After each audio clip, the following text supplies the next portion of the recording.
du gør, Hvad har du fattet? at du elsker mig. Er det irriterende, at jeg siger det så? Mm. Hvorfor må jeg ikke sige, at jeg elsker dig? Fordi sådan. Okay. Hvad nu, hvis jeg aldrig sagde det til dig mere?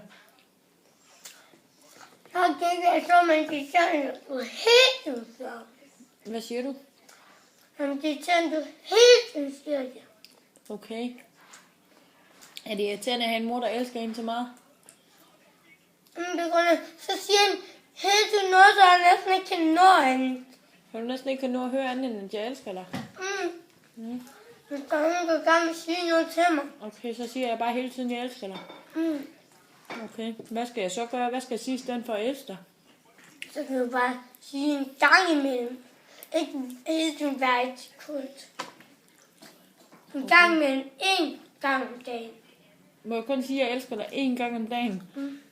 Ej, det bliver lidt for hårdt for mor. 2 gange så. 2 gange? Jamen, når jeg nu elsker dig mere end 2 gange om dagen. 3 gange. Så 3 gange. Højst 3 gange? Okay, det skal jeg prøve at se, om jeg kan. Hvad så, hvis jeg kommer til at sige, at jeg elsker dig alligevel? Fordi hvis... Hold op. Altså, om morgenen, der må du sige det. Om eftermiddag må du sige det.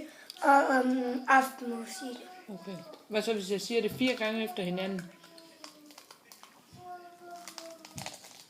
Prøv så skal ud. Prøv så skal ud. Hvad? Prøv så skal ud. Det smager lige næsten. Ja.